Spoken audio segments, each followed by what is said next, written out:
പിന്നെ നോട്ട്ബുക്സ് 5 എണ്ണമായിട്ട് വരുന്നത്. ഇതിൽ സാധാ 4 വരെ കോപ്പി ഒരെണ്ണം, പിന്നെ ബോക്സ് ആയിട്ട് വരുന്നത് നമ്മൾ ന്യൂമറസിക്കൊക്കെ യൂസ് ചെയ്യുന്നതാണ്. ഒരു ബോക്സ് ആയിട്ട് വരുന്ന ഒരു നോട്ട്ബുക്ക്, പിന്നെ വീണ്ടും ഒരു 4 വരെ കോപ്പി തന്നെയാണ്.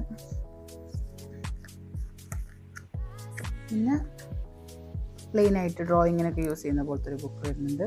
പിന്നെ ആർട്ട് പേപ്പറാണ് കേട്ടോ നമ്മൾ ക്രാഫ്റ്റിനൊക്കെ യൂസ് ചെയ്യുന്നത്. ഇത് നെയിം സ്ലിപ്പാണ്, സ്കൂളിൻ്റെ നെയിം സ്ലിപ്പ്. അവർ ഓൺ ഇംഗ്ലീഷ് സ്കൂൾ എന്നൊക്കെ എഴുതിയിട്ട് ജെംസിൻ്റെ ഒരു നെയിം സ്ലിപ്പ് വരുന്നുണ്ട്. കളർ പെൻസിലിൻ്റെ ഒരു ബോക്സ്, ക്രയോണിൻ്റെ ഒരു ബോക്സ്, മാർക്കറിൻ്റെ ഒരു ബോക്സ്, ഒരു കത്രിക വരുന്നുണ്ട്, 2 റബ്ബർ, പിന്നെ ഇത് 2 ഉണ്ടോ,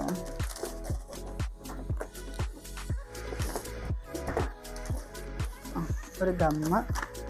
പിന്നെ ഇത് കഴിഞ്ഞ പ്രാവശ്യം ഉണ്ടായിരുന്നില്ല, റെക്കോർഡ് കാർഡ്സ് എന്ന് പറഞ്ഞിട്ട് എഴുതി പഠിക്കുന്നതോ അവിടെ യൂസ് ചെയ്യുന്നതാണ്. ഇത് നമ്മൾ കഴിഞ്ഞ പ്രാവശ്യം ഉണ്ടായിരുന്നില്ല കേട്ടോ. KG1 ഞാൻ അത് കണ്ടതായിട്ട് ഓർക്കുന്നില്ല. KG2 ഇത് 2 വരുന്നുണ്ട്. കൂടുതൽ എഴുത്തൊക്കെ വരാൻ ചാൻസ് ഉണ്ടാവും അതോ. പിന്നെ പെയിൻറ്റ് ബ്രഷ്. ഇത്രയാണ് കേട്ടോ ഇതിൽ വാങ്ങിയിട്ടുണ്ടായിരുന്നത്. ഈ കിറ്റിനകത്തുള്ളത് ഇതൊക്കെയാണ്. ഇത് നമ്മൾ ബില്ലടച്ചതാണ്.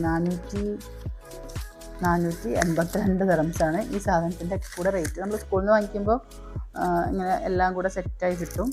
പിന്നെ ഇത്തവണ കുട്ടി വാങ്ങിച്ച ബാഗാണ്. അപ്പോൾ എല്ലാവർക്കും എല്ലാം ഇഷ്ടപ്പെട്ടു എന്ന് വിചാരിക്കുന്നു.